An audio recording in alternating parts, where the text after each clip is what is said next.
Bwana asifiwe. Amen. Ni asubuhi nyingine njema Mungu ametupatia. Tutaanza ibada yetu kwa maombi. Tuombe. Baba, katika jina la Yesu tunakushukuru, tunasema ni asante asubuhi ya leo. Sisi kuwako Jehova imekugharimu mkono wako Bwana. Hata kwa umbali umetuleta Jehova, tunasema ni asante.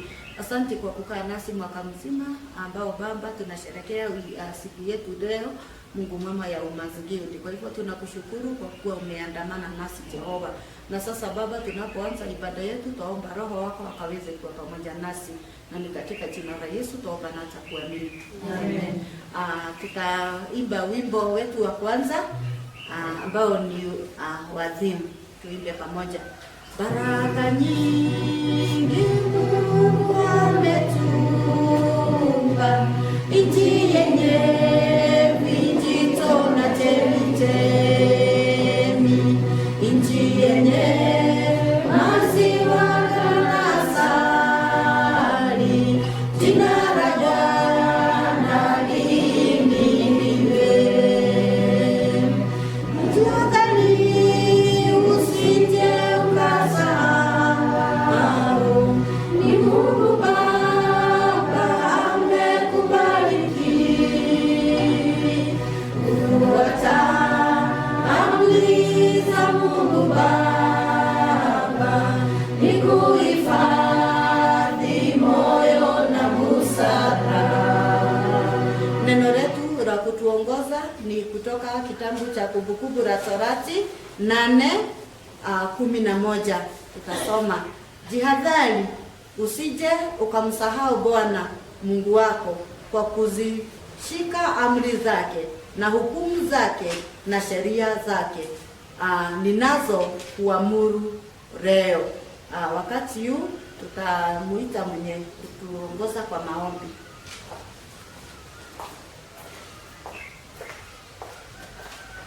Tuombe.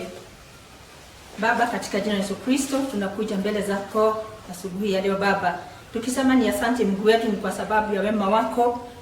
Ni asante Baba, ni kwa sababu wewe ndio Mungu mkuu Baba, hakuna Mungu mwingine kama wewe Baba. Wewe ndio tegemeo letu, wewe ndio msaada wetu, wewe ndio Baba unatupenda na upendo wako mkuu. Katupatia Yesu akatufia msalabani, amefufuka sasa, ameketi katika mkono wako wa kuume. Tunainua jina lako Baba na kukusifu asubuhi ya leo. Asante Baba kwa yote ambao umetutendea mwaka mzima, kutoka wakati ambao tulikuwa na wiki ya Guild, na sasa Baba umetufikisha tena katika wiki hii tena ya Guild siku ya leo Baba, tukijua kwamba Mungu wetu wa mbinguni uko hapa pamoja nasi. Tunainua jina lako Baba wa mbinguni, maana wewe ni mtakatifu. Wakati huu Baba tunakumbuka wamama wote pahali popote walipo, wale wako katika East Africa Baba, wakikushukuru siku ya leo Bwana, na tunajua kwamba Mungu wetu wa mbinguni unatusikia pahali popote tulipo, maana Baba unatupenda sisi wamama, Mungu wetu wa mbinguni, ambao ulituumba ili tuweze Baba kuongoza nyumba zetu, tuweze kulinda watoto wetu na wazee wetu Bwana. Tunakusifu Baba, maana umetupatia nguvu na tumeendelea, hata kama ni wakati ambao ni kuna challenges za coronavirus Bwana. Tunajua Baba umetuhifadhi tu katika upendo wako Bwana. Pokea sifa, pokea shukrani Baba wa mbinguni. Wakati huu Baba tena tunakumbuka hata watoto wetu wote pahali popote walipo Baba, tunaweka mikononi mwako Mungu wetu wa mbinguni, ukawalinda hata wakati huu ambao hawako shule Bwana. Tunajua kwamba umeendelea kuwahifadhi katika wema wako Mungu wetu, maana hao ni watoto wako ambao umeumba na mfano wako Mungu wetu. Pokea sifa na shukrani Baba wa mbinguni. Pia kumbuka wazee wetu wote Baba pahali popote walipo Bwana. Endelea Baba kuwa pamoja nao Mungu wetu wa mbinguni Baba, ukiendelea kuwapatia nguvu na hata ukiwapatia hekima wanapoendelea kulinda manyumba zao Bwana. Tunainua jina lako, maana utaenda kuwatenda vitu vizuri Bwana. Wakati huu Baba tena tunakumbuka hii nchi yetu ya Kenya, maana Mungu wetu wa mbinguni tunajua kuna mambo mengi ambayo yanaendelea Bwana katika nchi yetu Bwana. Watu wako na uoga, ni kwa sababu ya coronavirus Bwana, na tunajua Baba umeendelea kutupatia nguvu katika roho zetu ili tuendelee na kuishi, maana tunajua ndio umetuweka mpaka wakati huu. Tukikumbuka hata viongozi wetu wa nchi yetu Bwana, tukikumbuka president wetu na mdogo wake na wale wote Baba ambao wanaongoza wako katika mamlaka Bwana, tunaweka mikononi mwako Baba wa mbinguni, na tunajua kwamba utaendelea kuwatendea mema na kuwapatia hekima wanapoendelea katika nchi hii Bwana wakituongoza. Tunakumbuka hata the Ministry of Health Bwana, ambao inafanya kazi hata bila kuchoka Bwana. Tunaweka tu mikononi mwako Bwana, wanapoendelea kutuhimiza ya kwamba tukae vizuri Bwana, tunaomba Baba wa mbinguni uweze kufanya watu wetu waweze kutii sheria, ili haya mambo yaende yakiisha. Baba wa mbinguni, tunainua jina lako na kukusifu Bwana, maana tunajua wewe ni Mungu mwema. Baba wa mbinguni, tunakumbuka kanisa lako takatifu ambalo Baba ulifia msalabani Yesu, na ukatuweka ili Baba tuweze kuendelea kukusifu Bwana. Tunakumbuka kanisa letu la Presbyterian Church of East Africa.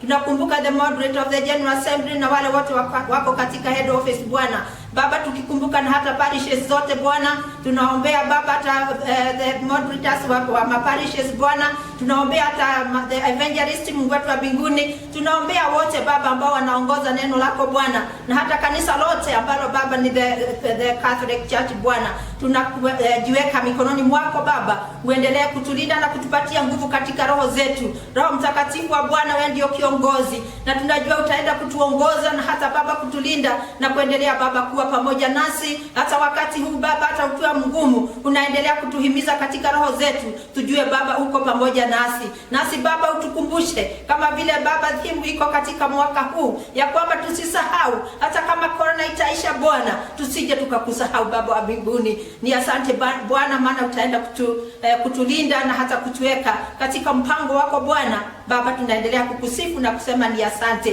Tunaombea watu wote Baba, hata wale ambao hawakujui, waache Baba wakujue wakati kama huu Mungu wetu wa mbinguni. Tunakuinua na tunakusifu Baba, na tunajua Baba unaendelea Baba kututendea mema, na ni katika jina la Yesu Kristo tumeomba na kuamini.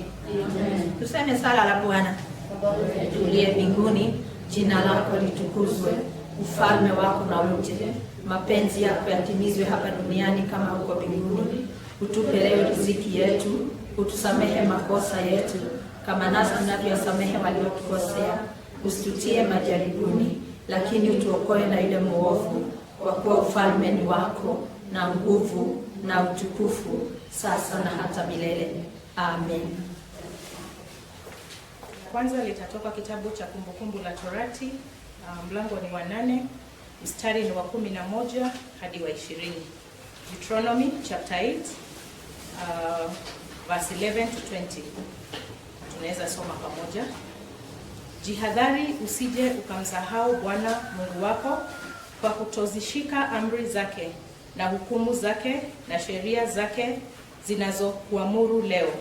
Angalia utakapokuwa umekula na kushiba na kujenga nyumba nzuri na kukaa ndani yake, na makundi yako ya ng'ombe na kondoo yatakapoongezeka, na fedha yako na dhahabu yako itakapoongezeka, na kila kitu ulicho nacho kitakapoongezeka.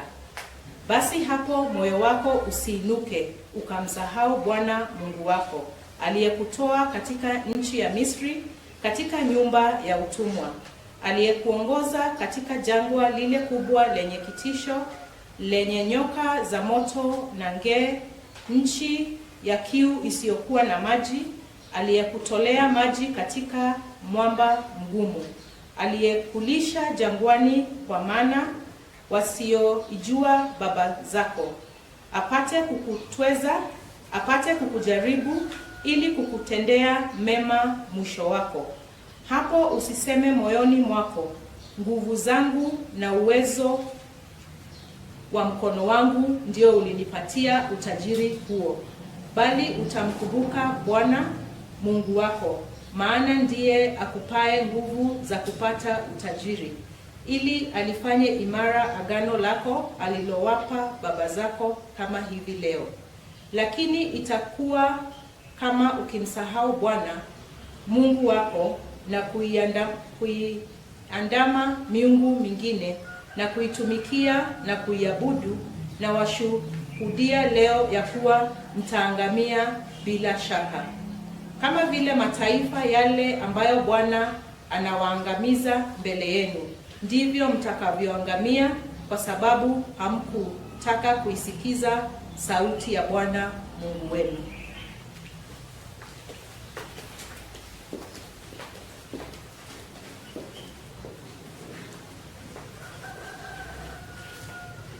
Asifiwe. Somo letu la pili tunatoa katika Yakobo mlango wa 4 mstari wa 1 hadi wa 10. waraka wa Yakobo 4 tuanze hapo mstari wa kwanza hadi wa 10. Tasoma. Vita vyatoka wapi, na mapigano yaliyoko kati yenu yatoka wapi? Si humu katika tamaa zenu zifanyazo vita katika viungo vyenu. Mwatamani wala hamna kitu, mwaua na kuona wivu wala hamwezi kupata. Mwafanya vita na kupigana wala hamna kitu, kwa kuwa hamuombi. Hata mwaomba wala hampati, kwa sababu mwaomba vibaya, ili mvitumie kwa tamaa zenu. Enyi wazinzi, hamjui ya kwamba kuwa rafiki wa dunia ni kuwa adui wa Mungu? Basi kila atakaye kuwa rafiki wa dunia hujifanya kuwa adui wa Mungu. Au mwadhani ya kwamba maandiko yasema bure, huyo Roho akaaye ndani yenu hututamani kiasi cha kuona wivu, lakini hutujalia sisi neema iliyozidi. Kwa hiyo husema, Mungu huwapinga wajikuzao, bali huwapa neema wanyenyekevu. Basi mtiini Mungu, mpingeni shetani, naye atawakimbia. Mkaribieni Mungu, naye atawakaribia ninyi. Itakaseni mikono yenu, enyi wenye dhambi, na kuisafisha mioyo yenu, enyi wenye nia mbili. Huzunikeni na kuomboleza na kulia.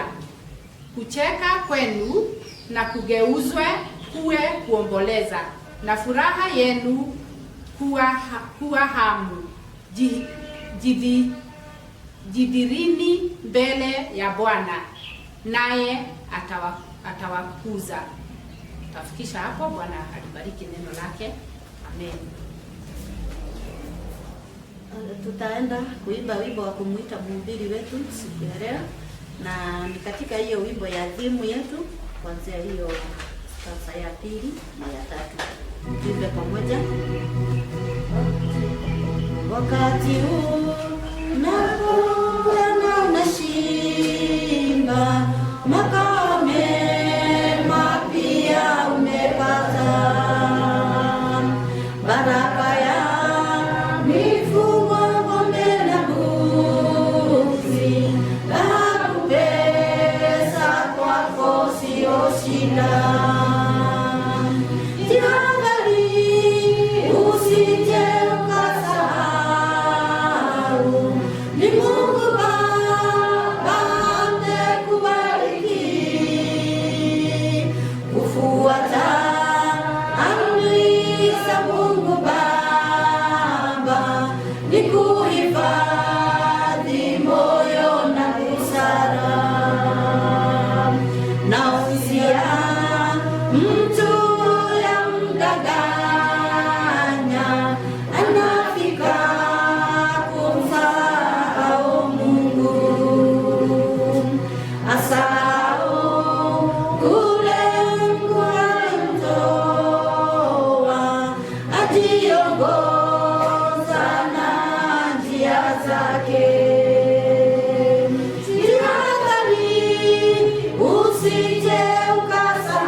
Susan Kalani, nimeokoka. Yesu ni Bwana, amenilinda, amenihifadhi, na ninafurahia kuwa katika kikao hiki baada ya kuwa hapa miezi mingi iliyopita. Kwa hivyo nashukuru Bwana kwa sababu ya uzima wa milele na kuniokoa. Ningetaka atende kwa neno,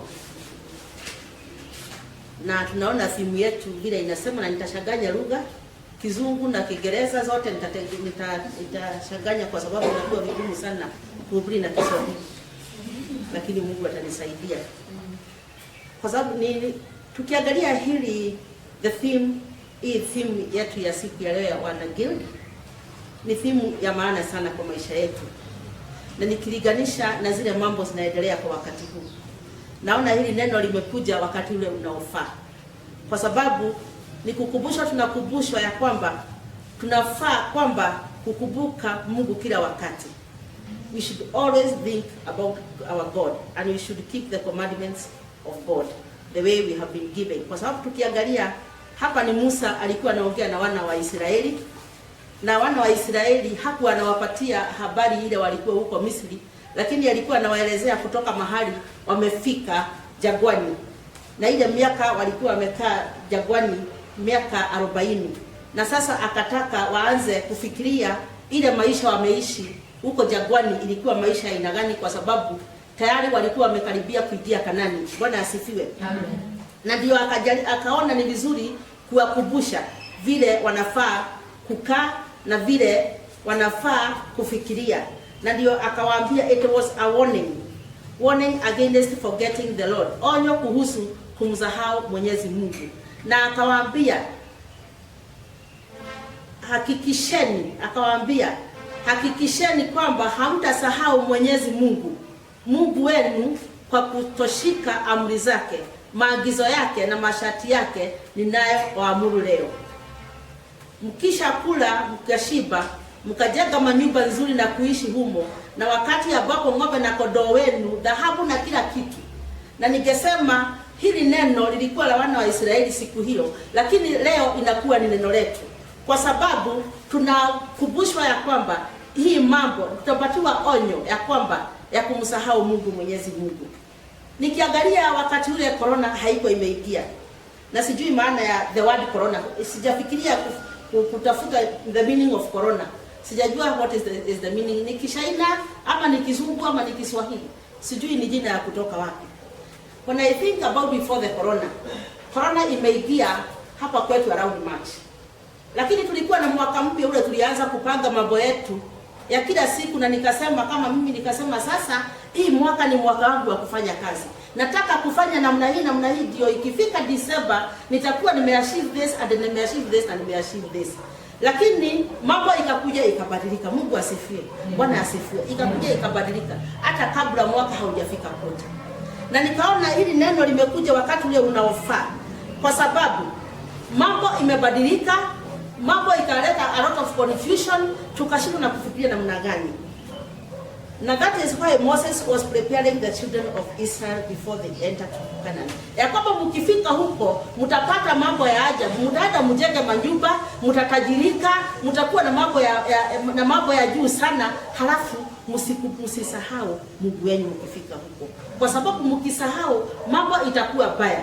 Mambo itakuwa baya kwenu, kwa sababu mkiona kule tumepitia, mnaona some of the nation being destroyed kwa sababu ya watu kumsahau Mungu. Kwa hivyo nyinyi mkifika huko na mpate hizo utajiri zote, msisahau Mungu. Na ndio nasema nikijaribu kuangalia wakati huu tumekuwa na hii mambo yote. Tumekuwa na utajiri mwingi sana. Nikiimagine kutoka nikiwa msichana mdogo ama kutoka nikiwa mtoto mdogo na mahali nimefika, and I was trying to evaluate my life from the time I was small and the far I have reached. Na nikaona kweli Mungu ni Mungu wa ajabu. I had nothing, but now I have everything. Kwa hivyo nikiangalia hizi mambo zote Mungu amenipatia, zinaweza kunifanya nisahau Mungu na kujiona kama mimi mwenyewe ni kazi zile nimefanya na mikono yangu, na saa zingine tunasema hii ni jasho yangu ninakula. Mara mingi sisi husema namna hiyo, lakini hili neno linatukumbusha vizuri sana. Sio ile kazi tunafanya na nguvu zetu zote, sio kuamka mapema kule, ninaamka mapema na kurudi nyumbani jioni usiku, na kwa sababu hata nikifika kwa nyumba hata kuomba inakuwa ni ngumu kwa sababu ya vile nimechoka nikitafuta mali ya hapa duniani. Na nikiangalia siku ya leo vile mambo imekuja, ikaanza kunifanya nikae kwa nyumba bila hata kutoka kwenda hiyo kazi ninaendaga kila siku. Nikaona hata kanisani siwezi kuja. Kule nimezoea kukujaga kila Sunday, naona marafiki zangu tunagongana, tunapigana, tunapendana, tunashukiana, saa zingine tunapigana na tunaelezana mambo yote. Ikakuwa sasa hakuna kutoka kwa nyumba, ni kukaa kwangu. Na ninashukuru Mungu kwa sababu ya hii wakati. Wakati mwingi tunasema sijui it is demonic, it is what. I don't want to say whether it is demonic, it is godly. I don't know. It is only God who knows. But to me, I have found it is a good chance for me to see and think about the things of God. The good things God have done for me. Kwa sababu nikiamka asubuhi sina mahali pa kwenda, ni kukaa chini, niangalie TV ama nilale, ama nishukue Biblia nianze kusoma. Ilifika wakati tulikuwa tunasikiliza mambo ya corona, tukiuliza saa 7 itafika saa ngapi ndio Kagwe yakuja atuelezee corona inaenda namna gani. Nikafika mahali nikasema, mimi kazi yangu kwa nyumba sio kusikiliza mambo ya corona, ni kusikiliza sauti ya Mungu. Kwa sababu hii ni wakati wangu Mungu amenipatia. Nimefanya kazi kwa miaka mingi sana. Ni wakati wa kusikiliza sauti ya Mungu sana na kusoma neno lake. And I had a very good time ya kusoma neno la Mungu. Nimekuwa na wakati mzuri sana ya kuagiza na kufikiria zile mambo Mungu amenifanyia kutoka bahari nimetoka na mahali nimefika. Na nikaona ya kwamba chochote ninaamka asubuhi kushinda nikitafuta na kusahau mambo ya Mungu, it is vanity. Haina maana, ni ya bure. Saa hii hata nikiwa na gari lile langu inakaa kwa nyumba, hakuna mahali inaenda wapi. There is nowhere I can go. I cannot eat more than what I eat every day. Ni mpaka nikule ile sahani ninakula, siwezi nikakula pili. Kwa hivyo yote ni ya bure.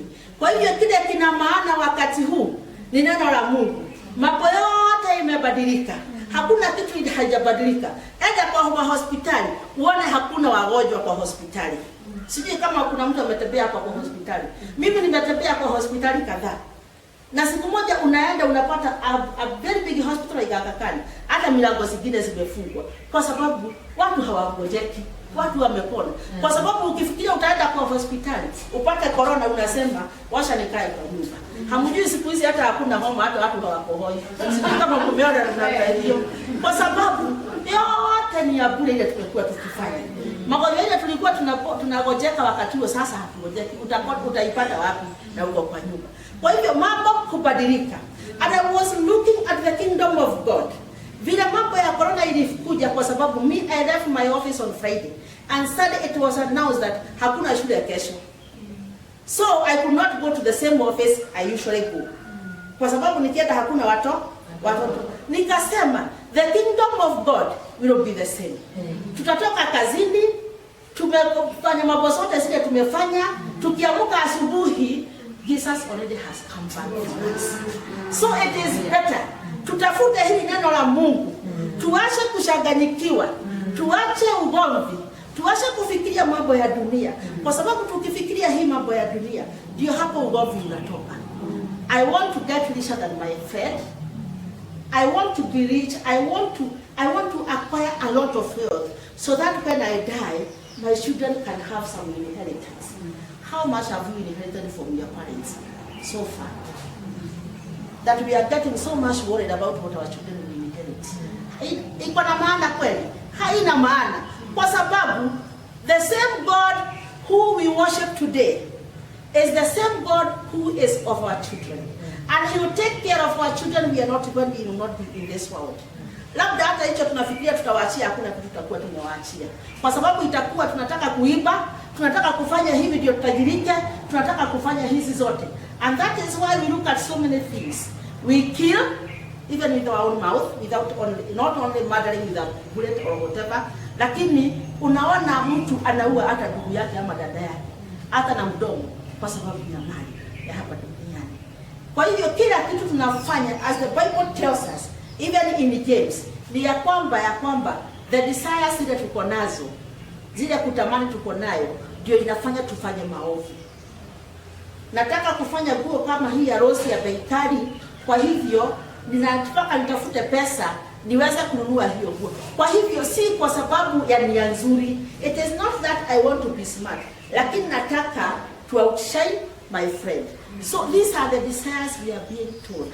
Na tunafaa kukumbuka ya kwamba our God remains our God forever. Nikiangalia hawa na Waisraeli vile Musa alikuwa anawatayarisha akiwaambia, hivyo jihadharini msije mkajisemea mioyoni mwenu, tumejitayarisha kwa uwezo na nguvu zetu wenyewe. Kumbukeni kwamba Mwenyezi Mungu wenu ndiye awapaye uwezo na kupata utajiri. Anafanya hiyo ili kuimarisha agano alilofanya na mababu zenu mpaka leo. Bwana asifiwe. Tushukue hilo neno ya kwamba tusikafikirie ni sisi tumejifanya kuwa matajiri, lakini ni upendo wa Mungu. Mungu vile anatupenda na vile aliahidi our forefathers Abraham, Isaac and Jacob that he is going to bless the nation. So the much we are blessed, whether little or more, it is from the Lord, not from us. Na hakuna mtu anafaa kulinga na chochote ako nacho, because everything belongs to God. Na tunasema kwa wakati huu, kama tunaweza fikiria ya kwamba hii kitu imekuja ama hii ugonjwa imekuja it has made the level to be the same for everybody. Nobody want to go outside the country for treatment. Nani anataka kwenda Ulaya? Ndio watu wamekufa zaidi. I always talk to my daughter, ananiambia huko mambo watu wamekufa, hata ni kama tuligojeka corona tukapona, hatujui kama tuligojeka na tukapona. We might have been sick and got, kwa sababu everybody comes in the hospital is corona. You are walking on the way, it is corona. It is not like us here. And so nikasema, ebu oneni vile Mungu anatoshanisha watu wake. Sisi wote tumetosha. Tukigojeka ni wapi? Bagathi. Bagathi, you go to Bagathi, you get the best treatment. You go to Kenyatta, you get the best treatment. Not Aga Khan and Nairobi hospital, isn't it? Kwa hivyo Mungu anakuanga Mungu mwema. Na kwa sababu naona masaa inaenda kumalizika, kile ningetaka tushukue tukienda nyumbani.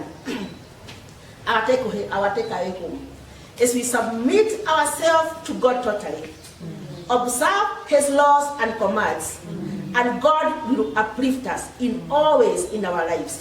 He will attend to our families, workplaces, even in our houses, even in the worship places.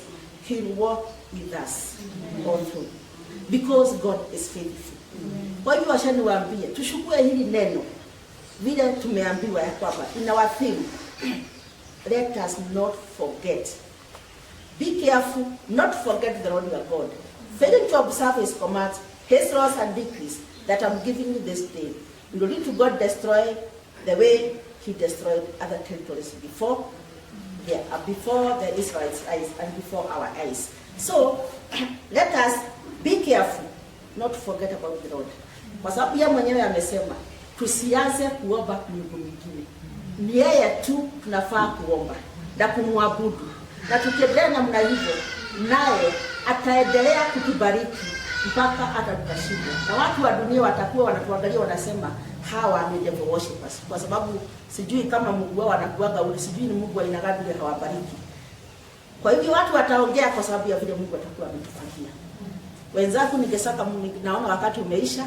Mungu awabariki sana, lakini neno la Mungu liinuliwe kwa sababu ni Mungu mwema. Let us carry our themes home and God will uplift us. God bless you so much. Kwa neno jema ndio umetupatia, na tujihadhari kwa sababu tunapojisahau kama vile Paulo aliambia Timotheo wa pili 5, akamwambia kwamba asijisahau aigwe takeliguo, kwa sababu kama sijui inasema nini kwa Kiswahili, kujihisi tutasahau yote, lakini tukiwa tayari na tukiwa tunajua yote, Mungu atatusaidia na atatuwezesha kufanya yanayofaa. Tutamuita our reverend aje because akaweze kuombea matoleo na listing coin. Karibu. Praise the Lord. Amen. It is another new day that the Lord has given us, Women's Guild Sunday, and we are very grateful that the Lord is with us. We want to pray for the offerings, so I request that we all stand and bring the offerings so that we can pray together. Is the list coin. You just stand there so that you pray together.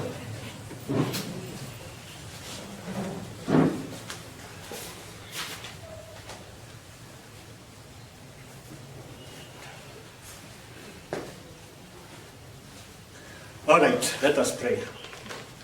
Our God and our Father, in the name of Jesus Christ, we thank you for the gifts that are before us this morning. We commend them to you, who was and is to come. We want to thank you because every good and perfect gift comes from you.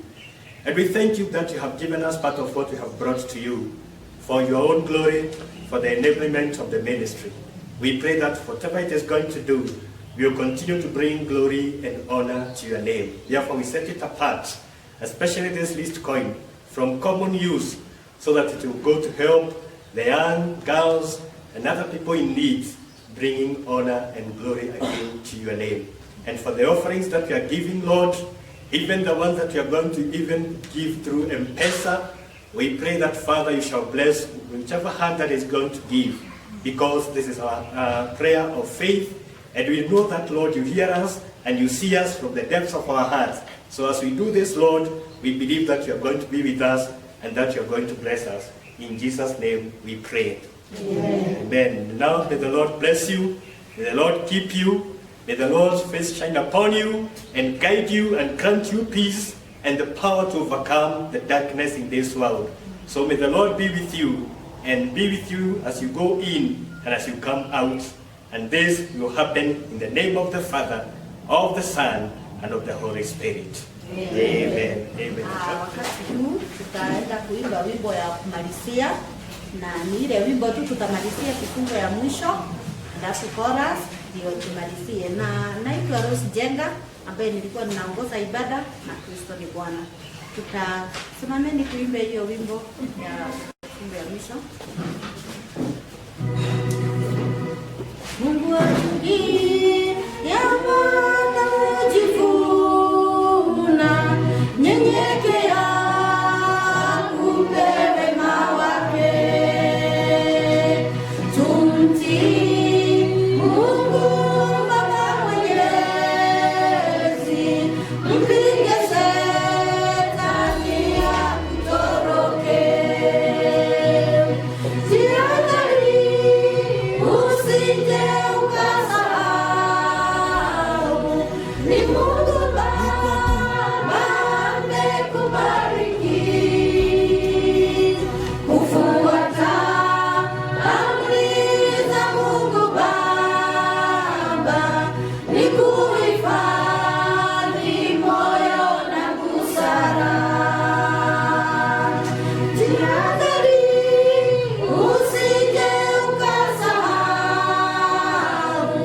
ni Mungu Baba amekubariki. Kufuata amri za Mungu Baba ni kuhifadhi moyo na busara. Nayo neema ya Bwana wetu Yesu Kristo na mapenzi ya Mwenyezi Mungu Baba na ushirika wa Roho Mtakatifu uwe nasi sasa na hata milele. Amen. Chini ya pendo ibada ni kuabudu, umenipa kutumika chini ya pendo lako.